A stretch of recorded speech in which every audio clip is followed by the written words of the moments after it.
Yes, guys, welcome back to the Cannon podcast. An impromptu stream this morning for George, waking up early in Canada, and middle of the day for me here in the UK.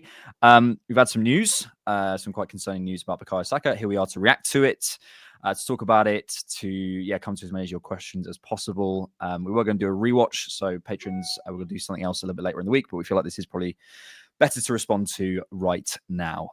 Let's come straight to it. So, Bukayo Saka. Mikel was asked his latest team news pre-Ipswich at about 1 p.m. today. And on Bukayo Saka, he said, it's not looking good. He's going to be out for many weeks. On how many weeks he'll be out for? Many. I cannot be too specific because I don't know, but it will be many weeks. On how big a blow it is for us. Yes, it's a huge one. Obviously, he's a big player for us.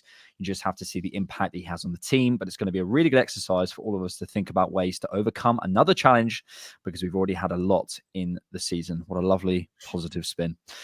George, it's here. How you feeling? Yeah, I mean, I to be honest with you, I felt like it was not going to be a turn of the ankle type of thing. So I think we knew that we were looking, I'll be honest, just knowing what I know on the medical background, just to ease some fears, because a lot of the media coverage is absolutely ridiculous, to be honest. Please do. Please tell us. This idea about 8 to 7 weeks, it's simply not true. It's simply not true. There's 3 different scenarios, and we kind of set it on the IR, and like, just stick to this in your mind. If it's a grade 1, which we knew we weren't going to get given the seriousness of it, but that would be 2 weeks. And if it was a grade 2 injury, that would be 4 to 6 weeks. And if you're talking about a complete tear, that's 3 months. Those are the timelines. So when you're seeing 2, 3, 4, 5, 6, 7, 8, that's people guessing. And I think it's definitely a grade 2. He also had a quote that we're lucky that it could have been worse, which makes me think that's grade 3. Like, worse is the end stage. There's no worse than completely tearing your hamstring. That's it. And when you say torn hamstring, by the way, just like to address it, Jonathan, like, mate, every single grade is a torn hamstring. That's why it's incredibly vague. How it is that you've got a rope, okay? And a grade 1 is like one of those like wood ropes almost that are like straw, and they're kind of knitted together. That's like your muscle. That's like your hamstring. Okay. And if you've got a couple tweaks from it or a couple pulls on the side, that's a grade 1. A grade 2 is like you've torn it and there's a little bit of tear, but half the rope is still intact. And then complete tear is grade 3. That's the scale that we really use. So from that, that's like the medical portion of it all. Yeah. What it means for Arsenal is, you're looking at a player that is obviously one of the best, if not the best player in the league at the current moment, being out for a very busy period of time where I think we're having something like 9 games in a month. And so when you're looking at it, 4 to 6 weeks, even on the maximum spectrum, you're also going to need to integrate him a little bit more slowly because hamstrings are really prone to re-injury. The one good thing is where he's pointed to on the bottom of his leg is where you want a torn hamstring. So hamstrings are a lot bigger and thicker closer to the butt. So if you see somebody holding like higher up on the leg, it's a much more significant pull. It's a much more significant tear and a much more significant injury and longer timelines. So the fact that it is closer to the knee is good news. It's not just copium. That is just kind of what you're looking at medically. So regardless, what I don't understand is I'm seeing a lot of people panicking, but for me, I've kind of talked off air. If this means that the board are then forced to go and do something that we needed to do before the Saka injury, I'm there. Like, the impact of not having Saka until February, which is what we're looking at, is fine to me. But what isn't fine is the mentality that we weren't going to act unless we found this injury. That's a lot more concerning to me. And what we're not even discussing is the Sterling injury, which actually looks more ominous in the background. Yeah. Well, let's come to that. Ivan Smith has come in with a super chat. I know what that picture is, Ivan. Michael's openness in Jesus Christ. Mikel's openness in revealing what he has is unusual for him. We should start calling him Michael, which is unusual for him. Do you think he's trying to send a message to the board about needing to spend in January? I think on that, Ivan, thank you so much for the super chat. We should come to the remainder of the quotes around Sterling and around replacing Saka, etc., etc. So this is and sometimes quotes get misrepresented or whatever. I would recommend everyone to go and watch the press conference. It's not available yet as of recording, so these are the words. But we got to about here. On Raheem Sterling, he's going to be out for weeks. He needs some further testing tomorrow to understand the extent of the injury. It's his knee, and we have to wait another 24 hours. But unfortunately, he's going to be out for a while, which is interesting. On 2 right wingers being unavailable, we have to look internally at what we have and be creative. Do a very good exercise again. How can we mold the squad? How can we adapt to the circumstances to be different? We cannot pretend to be the same. We're going to have to be different and try to find the best way to do it and be very competitive and win a lot of games. And finally, on if we will sign a player in that position, I don't know. My intention right now is within the team right now to get the best out of what we have. What is outside is not in our control. Not on this set of quotes. There was a quote about him suggesting that we had a very thin squad at the beginning of the season, which is very interesting. Mikel isn't going to be drawn on whether we sign someone, but maybe let's just deal with the Sterling for now. Based on that comment there, George, he's going to be out for weeks. He needs some further testing tomorrow to understand the extent of the injury. It's his knee. We have to wait another 24 hours. What do you make of that from a medical perspective? Yeah, for me, that sounds more ominous. It doesn't sound great on Sterling. The only time that you wait 48 hours like that is to ensure that swelling goes down so that you can get a clear picture on an MRI. That's what you're typically doing. And when you're talking about a knee, it was enough of an injury for it to blow up and for them to have to wait a couple of days and then once you have the MRI, it's pretty clear about what it is. But I mean, I also don't know what the legality is about sending back an injured player that you have on loan. And there's also the weird part that I think we are maxed out on our total loans.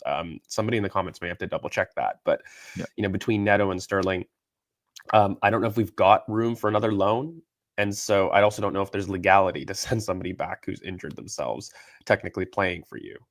There's must be something there that you can't do, so it forces a buy in a sense. Yeah. And, what angers me, and I want to keep this with the emotion of it all, is that we needed a buy before this. Like I was looking at January, even with Sterling, Saka, we had a full fitness of attacking signings. I felt we needed a signing, let alone the impact of losing 2 players that, was your backup to your star player and your star player. So from my perspective, the objective hasn't changed. It's 100% demanding of a signing. And I think these quotes from Mikel, by the way, and even the fact that he's saying we started with a thin squad, that's pressure on the board. I think there's nothing else that we can say beyond all the stuff between box efficiency, the moments that we keep getting. I'm tired of trying to make excuses personally. This was give me money publicly. Yeah, there was a quote from Mikel saying we start the season with one of the thinnest squads in the Premier League. That's actually not on this set of quotes, so I don't quite understand where that's come from, but maybe it's in the the embargoed section later on. I mean, Mikel is kind of sort of asking around the schedule and so on. Again, improve the athletes, have bigger squads. Listening. I hope they're listening. Whoever's in charge can actually do something right now with the commitments that are already in place in the next 3 or 4 years. Very challenging, very difficult. Talks about whether the fixture schedule yet, but it's probably more the accumulation of seasons. For example, Bukayo and Declan, they played over 130 games in 2 seasons. So what's going to happen in the second one, the third one, or the fourth one if that continues the same way? It's unsustainable. So he's talking about all that, but that's a conversation. That's a wider football conversation. When we're just talking about Arsenal at the moment, I mean, obviously, we need a signing. I think we needed a signing before this happened. I think we need a signing if we had 2 Bukayo Sakas. I think I said on the main podcast, because it's actually not a numbers thing. It's a profile and a skills gap, as we always say. I think of ourselves, me maybe, as quite level-headed fans. So whenever I make a very line in the sand statement, I'm always like, is that right? Because there's so many shades of grey. I don't think it's I don't if there's anyone out there, and there are still people out there who still don't think we need an attacking signing in January, I think that is madness. I really do. And now that's from a numbers perspective. Before it's from a profile and skills perspective. But by the by, it's absolutely what we need to do. We're going to come on to later on in the stream what we do in terms of potentially what we could do within the squad, and then we'll look at the sort of the potential buys out there. Just sort of finishing up on this section then before we get to that. there was a quote about Saka and sort of him not being able to deal with this. Or, no, not sorry, misspeaking. That he was struggling with this because this hasn't happened before. It was something along the lines of, he's really down. Let me just try and get that quote for you. Mikel, he was really down, and we need to lift him up because it's part of what we do. It's part of what he does. It's a big part of his job. He'll be fine, but I think he's going to need a few days. He's going to immediately realize why he's so important in that dressing room. I think the issue is not even just these games. The idea that Saka can just drop back in after an injury like this, that's another aspect. Even if this was, let's say, on the absolutely most optimistic level, 4 weeks, we can't expect Saka to come straight back in like that. So it absolutely necessitates a signing. Yeah, I just feel really frustrated because this feels not preventable because injuries happen, but what we could have done in the summer, what Mikel is now saying, and we have to be fair on Mikel and say it's not just him. This is a decision that's made above him by the support directors, and it has to be approved. You hear in athletic articles or whatever that it has to go through a chain of command. It's Arteta and Edu, and then it's Josh, and then it's Richard Garlick, and then it's Stan, etc. We can't just put this on Mikel, but I'm sure Mikel probably could have pushed harder. So it feels preventable in some way. And I just feel quite frustrated at the situation we find ourselves in, because I think we could have sat here in July and said, what happens if Bukayo gets injured? How's that going to be? And the day has arrived, and we knew how it would feel. This isn't new information. You know what I mean? We knew how it would feel, and it doesn't feel good. So I'm feeling really frustrated, to be honest, at how we've prepared for this situation, I say. Look, part of the frustration, though, mate, is like, I guess at some level they had the backup, and the backup's injured, potentially with a serious injury. So from a preparation standpoint, and it's odd because he's also been subbed quite a bit. Like, if you're talking about protecting Bukayo Saka, if you actually look at the minutes and how often he's been subbed, he has been protected the most that he has been also, like, in previous seasons. So we did that. It's just we needed more talent in the front line. I don't know how else to kind of beat around the bush in terms of, it wasn't Saka that was the problem. We needed Saka and one. We needed Saka and another X factor. That's always been the case. So even with Saka out, I mean, that's part of the calculus for needing and one, for sure. It's not the main one, but it's still part of the calculus. And I think I have no excuses for the board at this point. I have no excuses for Arsenal. Like, again, very rare do I go black and white as well. Yeah. I was very upset with the transfer window. I maintained the comments that we were getting. You can't keep saying moments, box efficiency, moments again at every 2 months since Bayern, and have it as a collective uniform thing, and then buy Raheem Sterling.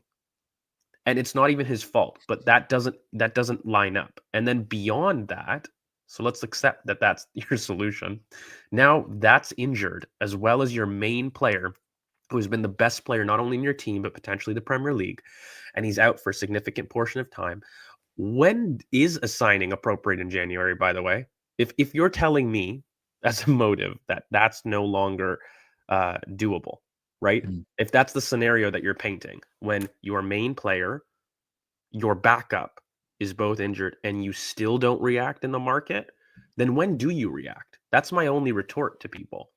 And look, I sent a message out online, and I've been getting a lot of comments, of course, like Arsenal fans being emotional shock. But one of the biggest comments that I've received is like, he's spent enough already. And I'm sitting there and I'm just thinking to myself, hold on, are you saying that everybody felt that our forward options were okay to begin with? This is something that I'm really not understanding. This has nothing to do with net spend, who, by the way, we're still 5th of the top 6 in terms of net spend. So get out of here with the total spend comments. Or like, I don't understand it. But if we're talking about who is the most important player for a club, by the way, which I actually don't think I've seen online, Bukayo is central, mate, to everything we do. This is a lot more impactful than a Martin Odegaard injury. When you're talking about the press, our chance creation, getting out, our set pieces, every facet of play here is affected. And to not react that way, I think, is utterly ridiculous, to be honest with you. And it was something that we, again, should have done in the summer, and even more so now. Yep. Yeah, and this is what we're trying to replace, one of the most threatening players in the Premier League. And if the club are looking at that and thinking that we don't need to replace that. We can find, and we will come on to in just a second, internal solutions. And there are ways. And by the way, we could possibly win games without Bukayo Saka. It's possible. But why leave it up to such a high sort of risk of chance or high variance when that is the level you're trying to replace? Just on the screen there, one of the most threatening players in the Premier League and therefore in the world. So yeah, it's really frustrating. In terms of the games that Bukayo, again, I don't want to put a specific timeline on it because it's hard to say, but I would suspect most prognoses are saying he's going to miss probably till February. That misses, as you mentioned earlier, George, 9 games in January, 10 overall. So Ipswich on the 27th, and we got Brentford, Brighton, Newcastle United, Tottenham, Villa, Zagreb, Wolves, and Girona. I would say he's almost certain to miss all of those, which is 10 games. And then we've got City early February. We've got United away, sort of in that run as well. So yeah, it's really concerning. Let's get on to internal solutions. We will obviously talk external solutions in just a second. You've got the tactics board there. Obviously, the names that immediately come to mind are the Martinelli, Jesus, Sterling, Trossard, possibly even Ethan Nwaneri. Do you have a preference, a sort of a favoured solution, or how do you see it sort of fitting in? Well, obviously with Saka now out, and Sterling, sorry, just zooming in a touch on the screen just so we can see. Thank you, mate. Yeah, I think Martinelli. I've been saying it for a while. Like I prefer Jesus. The problem is, what are you going to do with Jesus in this form, right? And do you want to remove that from an area that he's been so successful at? And I'm talking about center forward. But look, this was the solution that we offered on the Switch originally. It has good symmetry with Calafiori and Trossard being in the middle of the park, and I think getting Trossard inside, that is good symmetry. Personally, I think just in the form, you're going to have a similar situation with Jesus, though. And Jesus could be similar to Trossard, a more effective dribbler and a more effective final action player here. And as long as he's near Kai Havertz and he's pushed inside from Calafiori coming on the overlap or from Mikel Merino on the underlap to occupy wide spaces, that could work quite well, broadly speaking. So having Jesus kind of at left wing is something that I'm more interested in seeing. And having Martinelli come on as right wing is going to be pretty significant. I think Ben White is obviously somebody that we can't do because he's injured right now as well. But looking at hopefully getting him back would be really nice. But this kind of symmetry with Timber going is going to be like fairly key for me to extracting the most of what we see. And what we're doing here, we're flipping dynamics, right? So we're having a more overlapping left back instead of kind of an overlapping right back. And what that needs is a winger that's a little bit more high touch and a little bit more willing to come inside, which is why Jesus and Trossard actually work quite well here. And then flipping dynamics, if you're going to have Martinelli, who is your touchline winger, operate kind of more on the right, what you will want is somebody like an underlapping Timber to come in. And, when you see these situations with Martinelli able to go out to in, he's really potent in those areas. And he is somebody that makes very good decisions when he does play right wing. I think for the most part, when you're looking at it, he's somebody that can maybe struggle with final action. The angles on a touchline winger, especially who's a right-footed touchline winger, is going to be a little bit more certain from the decisions he has to make. He can't really go much more on the outside than he already does. And I mean, as far as coming on the inside, he's not somebody that's got a great left foot. So it really simplifies his game. So from that perspective, it's out to in, and it's simple cut back, and it's simple attack the box. And I think it's fine, especially having a passer down that side. It's going to be really important. Looking at Martin Odegaard, the symmetry between having, Mikel Merino, who, for example, is a little bit more low touch, a little bit more facilitative. That works with more of a high touch player like a Trossard or a Jesus. And you will need an overlap, a Calafiori. I might say something a little controversial, but Kieran Tierney just became quite important. If we want to make sure that the left wing becomes more of your high touch player, you need a consistent overlapping presence. And if Calafiori is injured, Kieran Tierney becomes a lot more important to the team. And I do think, though, the only problem is you've now left basically Trossard as your only attacking substitute here, bar potentially Ethan Nwaneri. And I think that Ethan Nwaneri could be an option at right wing. I don't love it, but if you were to do that, it would replicate a little bit more about what Bukayo Saka is able to offer progression-wise. But you need a Ben White for that to work, personally. Yeah. So, yeah. Mikel discussed in his comments, he said, well, he was asked on how he challenges players to step up in Saka's absence. He said, I'm putting some ideas together. I haven't got there yet, but I have a few. Then I want to speak with them as well to understand how we're going to generate that and take it in a positive way, because we are going to be different. I think one of those things is obviously, naturally we attack a lot down the right-hand side. And, without wishing to just spin this into a positive, because it certainly isn't, there is an opportunity here to vary the way we play. And sometimes, that quality down the right-hand side has been a blessing, but it's also been at times a bit of a curse. In terms of where we play and how we progress the ball, is there an opportunity here for someone like a Miles, who we've seen, and also a Calafiori for how we progress the ball and which side we do that? Similarly for Timber, more on the sort of the fullbacks to sort of push things up, and then rather than having a Saka who we go to and is the reference every single time. Similarly, for the wingers to become a little bit less cut inside and more actually the players who are putting those balls into the box, specifically Martinelli. And I'm looking at that Martinelli-Marino connection there. The balls that Martinelli puts in on his right foot are actually really, really good. And I'm looking at sort of arrivals at the back post, maybe even from Jesus to Rice arriving. Yeah, just in terms of the dynamic of the team and how we shift away from this, the collection to the right and then obviously putting it into the box from there. How do you see that changing? Yeah, so I think it's all about partnerships. Okay, and the only thing with Miles is I love Miles. Everybody knows that. But Really? as far as Miles goes, he's an inverted option. He's not somebody that is going to go on the overlap.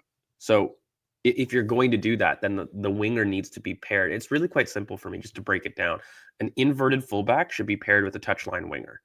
Somebody that's got some running power should be paired with somebody that's more progressive, high touch, and able to operate in tight areas. So what that looks like just on the tactics board is if you've got a Urian Timber, you must have Martinelli. You must have potentially Jesus. Those type of wingers that are more touchline must be paired with inverted fullbacks that like to underlap or like to come inside in these areas when the kind of the attacking midfielder would want to go wide. That's the pairing that you're going to have to make. Now, when you have potentially a Calafiori who's more of a an overlapping kind of fullback type, you need a Jesus who also functions. He's quite useful in this situation, especially in form, because he can operate both as a touchline winger, but also somebody that's high touch and central that can drop deep. But why a Miles may not work is because of Marino. Miles would ideally like to prefer these kind of zones here. But when he makes an underlapping run out there, you're going to have, not Calafiori here, but, if Miles is there, this is where he likes to operate, right? So if Jesus is coming on the inside here, that's fine. But Marino doesn't have the running power that offers the same width dynamic on the outside, but also in terms of defensively, it's a lot to ask of Miles to sit there and do that for over a month like that and to come in. It's fine every 90 minutes or so, but if we're talking about consistency there, that's going to be difficult. So from my perspective, it's really quite simple where we start to pair partnerships together. And so for me, Calafiori becomes incredibly important. We already knew that he was, but so does Kieran Tierney. So I'll kind of do this.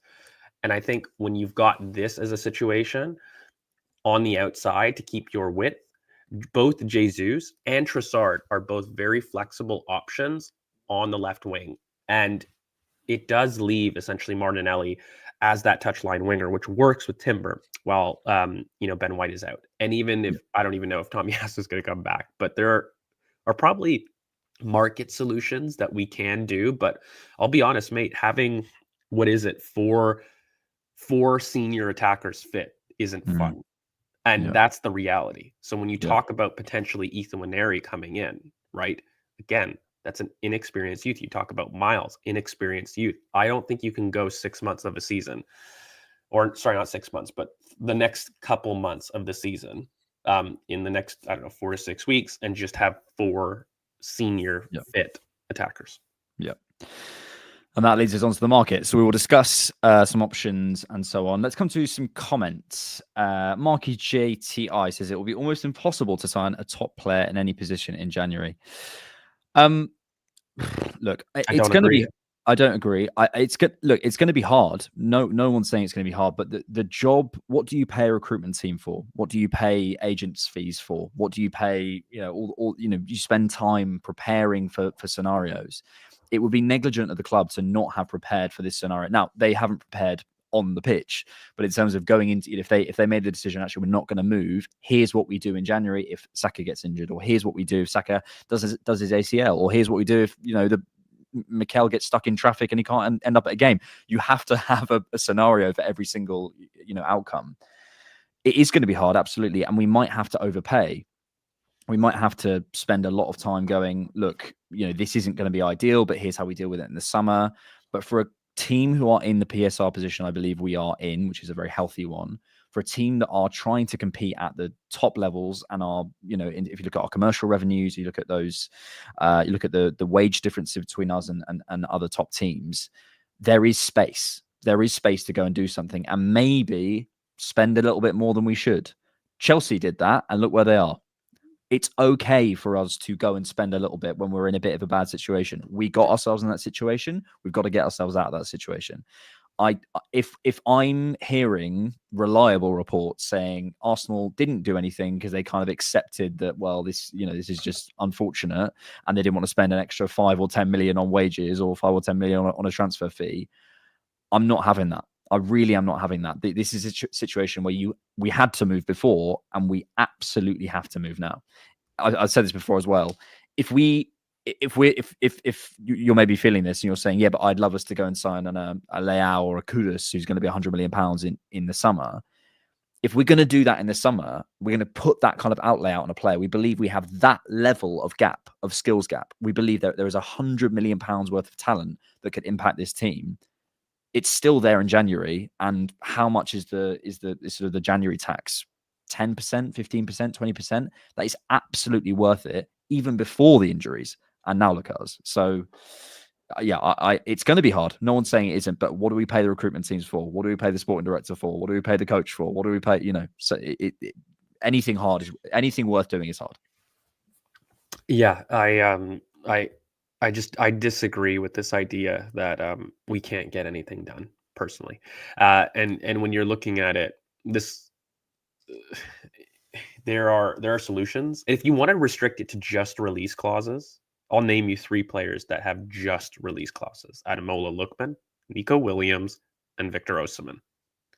Release clause. So there's no negotiation. There's no debate. And then if you want to talk about potential solutions, I mean, I encourage everybody to have a look at our scouted of Semenyo, which is looking already quite tasty in terms of that. Another player that I've talked about quite a bit, proper right-wing solution that I have loved, is Tyler Dibbling. He's got 18 months left. Southampton are certified to have a relegation. They've just lost their manager. He's rejected all of his contracts. I'm sorry, with 18 months left on your contracts, miss me, quote unquote, with the idea that there's not a feasible price that Southampton would sell an 18-month left Tyler Dibbling for. And he's brilliant. He is somebody that I think wouldn't affect long-term planning. He makes sense in the long-term planning. He's somebody that would replicate quite a bit of the progression that we need from right wing, if that's what you're having. So from my perspective, there are players, there's Omar Marmoush, who, again, that's a name for people to maybe keep an eye on, because we're going to be looking at a scouted for him in the Bundesliga, who's done brilliantly. I think he solves something quite different, but there are options. I think what it comes down to for me, mate, is this idea that Arsenal can't, and we're going to accept it. It's not a scenario that I believe is fair, and it's not a solution that I think also gives the best rope to hang a board with, to be honest with you. There are options here. We also absolutely have to pretend to remind ourselves who we are. This idea that we can't go to Bournemouth and go get Semenyo, or we can't go to Southampton, who are the bottom of the league. We're title challengers then. Exactly. I mean, this is my whole thing. You can sit in either camp, and I actually don't mind. either you expect us to beat Bayern Munich, in which case act like we're going to beat Bayern Munich, or you don't. Absolutely fine either way. I expect us to beat Bayern Munich, and then I want to act like that. But we had this sort of weird half and a half house, which doesn't make sense. We are, if on a good day, today is unfortunately not a good day, and we're talking about a tricky situation, which who knows? Who knows how we look in a month? Who knows how he recovers? We still don't have, proper confirmation of when he'll be back, etc., etc. This could be, we're slightly projecting. Of course we are, because we don't have all the information. But on a good day for Arsenal, we are one of, if not the most exciting projects in world football, with one of the best coaches in the world, with some of the best world-class talent in the world. This idea that we can't go and get Tyler Dibbling, or we can't go and get Semenyo. Like, remember who we are. Remember where we are in London, one of the most exciting cities in the world. Remember that, So I think we have to remind ourselves who we are sometimes. Question from James Pace: can we recall Fabio Vieira? I don't hate it as an idea, honestly. I mean, notwithstanding all the stuff we said about signings, but if we do feel that if the Sterling thing is a long-term thing and Bukayo is a long-term thing, I still think we were short of a player, so that would be two players. So I think everybody knows how I feel about Fabio Vieira. One of the best final balls that we've got in the squad. My only issue with it is when we lose Bukayo Saka, my biggest thing that we lose for me is somebody that is aggressive, that gets us up the pitch and gets us out of trouble when we can't get out of our own third. We go to him consistently. And I'm looking at that, and who will replace that quality? And, Jesus of 22-23 maybe could, but beyond that, I mean, we lack the running power to get up the pitch. And it's why my suggestions of Semenyo, Tyler Dibbling, those are my favorite solutions personally. And as much as I love Victor Osimhen, I still think that would be a brilliant buy. As far as what Saka misses, you might be looking at players that are a little bit more high touch that can get you out of transition and carry through the center of the park and carry under contact and carry through difficult situations. And I also need somebody that's a little bit more of a sure thing, broadly speaking. Yeah. I think Victor Osimhen would work brilliantly. I do. I would love if we were to do it in January. But again, Victor Osimhen is somebody that you'd have to change your 11 for. And with already somebody injured like Bukayo Saka, you're not leaving yourself with quite many options there, personally. So it is difficult. I think that the players that you're looking at are players that are a little bit more high touch, personally. Yeah. Lord M says we'll definitely overpay because other clubs know we need a signing, but we can't not go into the market. Yeah, that's how I feel. I can only repeat myself. Like, we're going to overpay. Chelsea overpaid for basically all their players, and they're competing for the title. So, like this idea that we are the only club in world football that can't overpay because it's a mistake. We've already made mistakes. Sometimes you have to. The analogy I've used is it's like being in the desert with no water. You come across a water seller and you don't buy because he's charging you £30 for a bottle of water. Unfortunately, that's the situation you're in. There's no other water seller for 30 miles, and you're going to pay 30 quid. You'll get over it. It's 30 quid. Like, you'll be all right. Like, you really will. It just, I of course will overpay, and we might have to put people on some wages. We might have to rejig, but this is the situation we're in. We made the mistakes in the summer, and we have to fix it. Martin Mitchell says we need someone Prem ready. Look how well Trossard fitted in when he joined us, and I think this is a big thing as well, and possibly one to think about when we're assessing targets, is who's going to come in and give us a kind of a sure thing and a known thing. And there are some players out there who would do that. I think this is why you guys know my opinion on Rashford. This is why I'd lean away from a Rashford in this sort of situation, because he's not going to give you a sure thing. He might give you a higher ceiling if you get him in the right situation, give him time, give him some love or whatever. But that's a summer deal. Right now, I'm looking at players like Semenyo. I'm looking at Lookman. Look. Who are going to come in and just go, this is what I give you. Maybe it's not absolutely everything we need, but it's something. The only thing that I'll say, I don't know, maybe this is something that we disagree on, but I don't know if we can do the Leao, the Kudus, and the Isaac in January. I agree. Those for me are when you're talking about, and I really push back on Kudus. I don't understand why that's been such a popular suggestion for £100 million for what effectively will be rotational depth. Kudus to me is not somebody in our best 11 that breaks through and consistently starts. And, you know, I think he would be a brilliant attacking timber signing, but I'm not paying £100 million for a brilliant attacking timber. You know, I think for me, what we have to look at is, you know, and we could maybe address the super chat here. I think Jamie Binu-Giddens is brilliant, by the way. I think I mentioned him on a previous pod as well. He's definitely somebody that we're going to be planning on doing a scouting on. The only problem with Jamie Binu-Giddens is this. This is a young prospect. I think he's a crazy talent. He was a youth at Manchester City, so he's not new to a lot of England people and people that know the kind of youth setups. And the only reason that he's exploded now and not earlier is because of injuries, by the way. You know, he's a really top talent for Dortmund, doing brilliantly. I don't think that they would love to get rid of their best player mid-season, but it's the same kind of logic that you would be looking at for many players at this point. My only problem is, again, is he's a prospect, right? And as far as prospects go, I don't think that you can replace Bukayo Saka's impact with prospect, just generally speaking. And it's not fair too. If you're going to do that and you want to exclusively look at prospects, I mean, Tyler Dibbling isn't the only one at right wing I would have a look at. I really like the player from Sporting, Giovanni Quinda. I think he's a top player and really gives you a lot of the benefits in transition and in the press as well. He's played wing back. He's really diligent in the press, but also he's somebody with a brilliant final ball. Look, mate, there's players. There's players. If you want a prospect that you don't know, I'd look at Kinda at right wing. If you want a prospect that you do know that's done brilliantly in the league, I'd look at Tyler Dibbling for the right wing.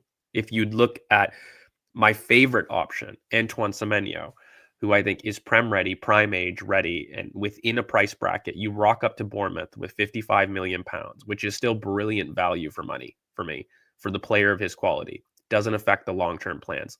I doubt that they don't accept it. Let's say they don't. You know, you look into other solutions. I think, again, Victor Osimhen has a release clause. It's not my first option, but it's somebody that I think would really raise the level of the team. And as far as you're looking at X factor and replacing that, he does that for £63 million. Then when you have a look, you know, at other solutions potentially at, you know, left wing, Omar Marmoush is somebody that I don't want to maybe get too much into, but he's definitely an interesting option. We'll go through it.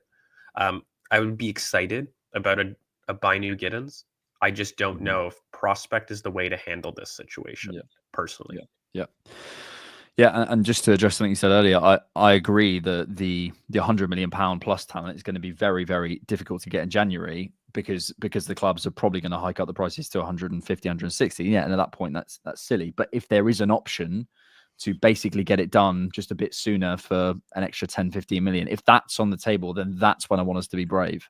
And that's really what this comes down to. It's bravery. We put ourselves in this position. Actually, Fabrice put it in the chat. We need to be braver. We've put ourselves in this position, and whoever we're convinced by, we can sit here and say Semenyo or Amad Diallo's contract expires in 2026, or Lookman, or whoever you're interested in. We are going to have to be brave in this window, and we've put ourselves there. So just get Messi on loan, says Matt Varner. Let's sort of begin to wrap this up, George, because there's only so many times we can bemoan the club for not signing something in the summer.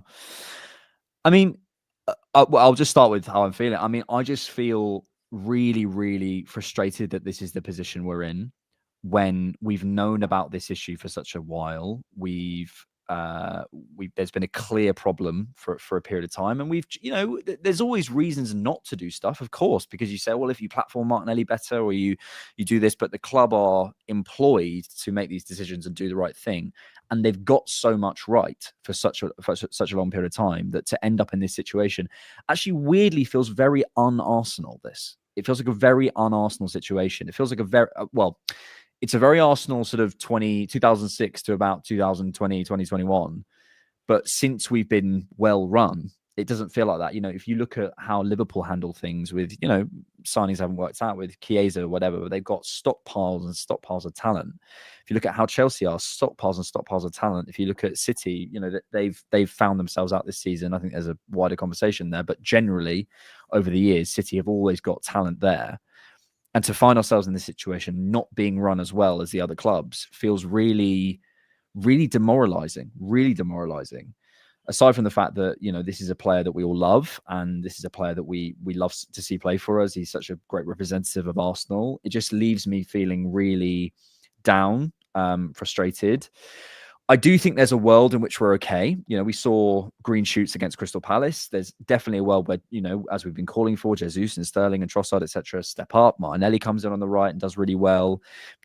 We have to give players an opportunity to step up. But with 7-8 days to go until the January window starts, it just feels like there's only really one answer. And I want Arsenal to show the bravery to get themselves out of the situation they've put themselves in, which is actually, again, just to come back to it, not how we've been operating for the last couple of seasons. It's really not like us, which is bizarre. I would start to get quite worried. I was already worried in the summer. I felt like I just don't understand the logic for it. And then now,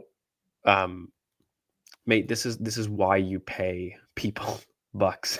When things don't go well, like not only have we misprepared, so not only have you not studied for the test, you just haven't shown up. So you've not studied, rather you've shown up, you've put your name down, and then you left early. Everybody knows those type of people at the exams. Anybody that's been to uni has seen it before. You've come in and you just signed your name and you left. The exam was too much. That's what I feel this is like if we don't make a move in the market. And again, there's so many names out there. I really refuse to agree with this idea that there's not a fish in the sea that we can look at to go and give us something. And by the way, if it doesn't work, I would praise the club. That's not the point to guarantee it working. It's that you've shown ambition to fix a situation that you weren't proactive in. And I don't need, look, I prefer if it guaranteed to work. I have my opinions on what I think will work best. That's what we're kind of, paid to do.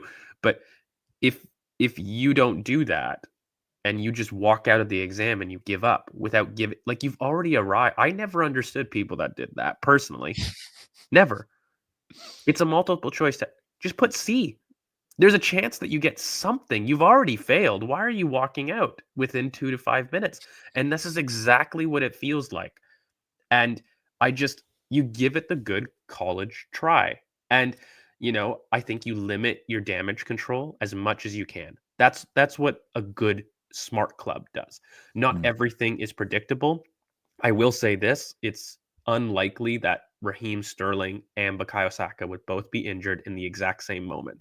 It's very unlikely that Calafiori, Zinchenko, and our left back and Kieran Tierney were all injured. There are things that you can't plan for, but one thing that you can't do is now that you're in the situation, you have time to react. This isn't a case of it happening in January. It is now Monday, December 23rd. The window opens on January 1st. There is time to react. And a lack of reaction is incredibly damning for me. Agree, yeah. Final thing I'll say before we sort of close this out, and thank you all for being here, watching us live. I think, two things. If Havertz, Martinelli, Trossard, Sterling, and Jesus can all step up, there's a world where we're okay. Like there is. The problem is that it's a big if. It's a huge if.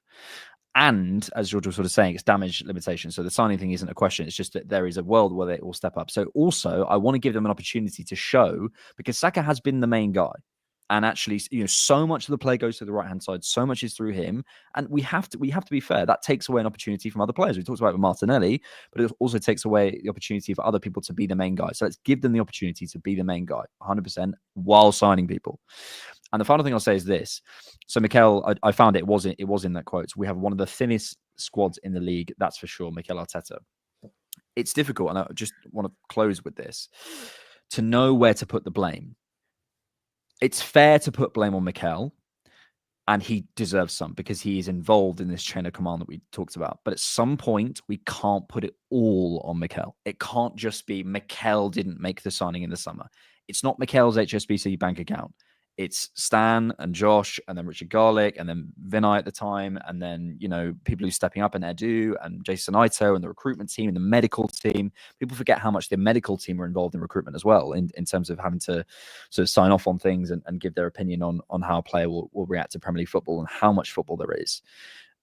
So I think it's hard, but I will beseech people to try and hold the whole club accountable because this is a whole club issue. It's not just Mikel. It's very easy to just say this is Mikel's fault. He left us short. It's not his money. It's not only his decision. Could he have pushed harder? Almost certainly.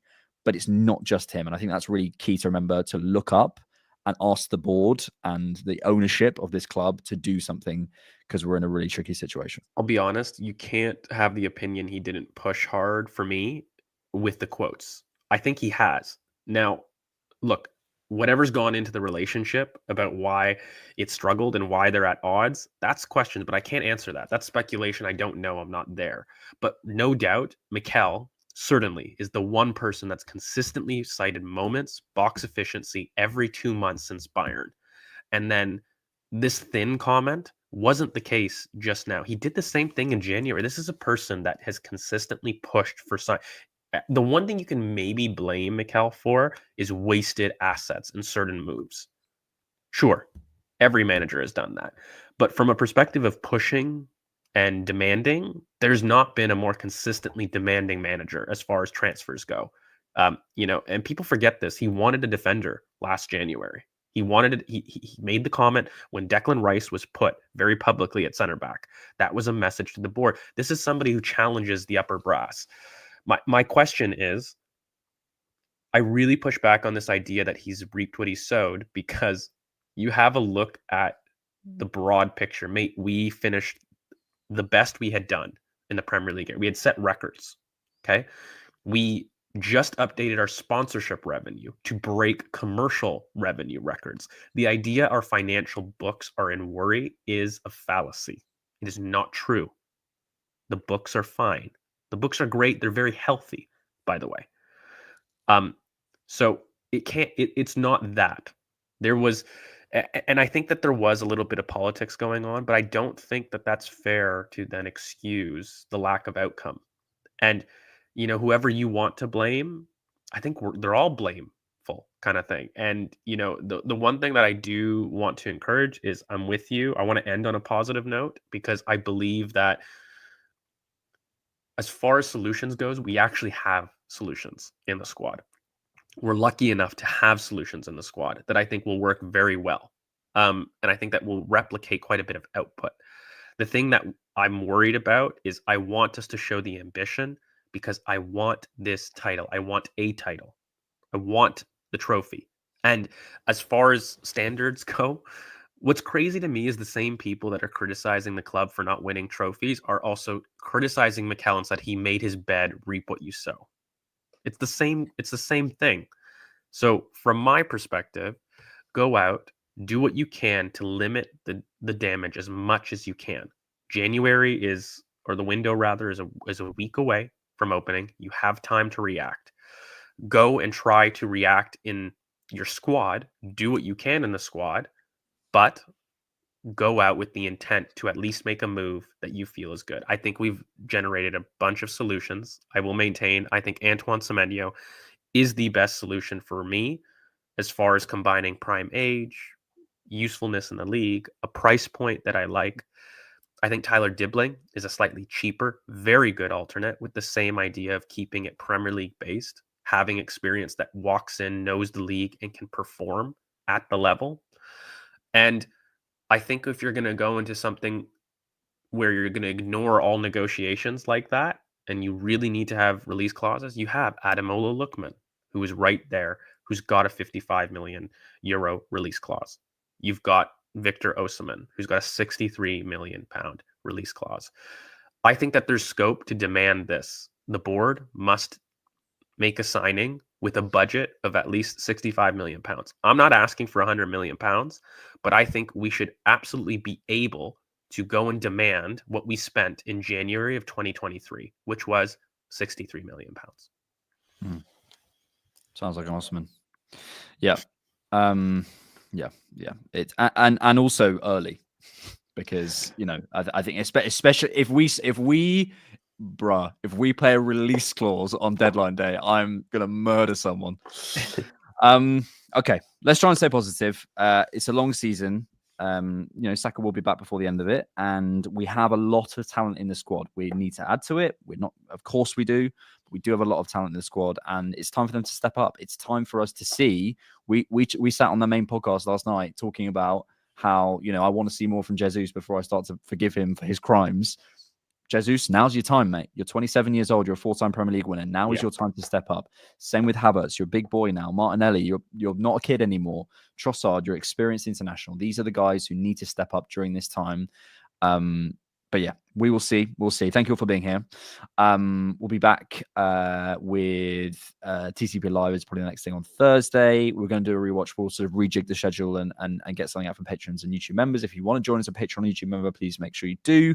From the link down below, you can try it on a free trial as well on Patreon. Thank you for being here. Thank you, George. Thank you, good sir. Thanks for watching. And thanks for keeping it Arsenal.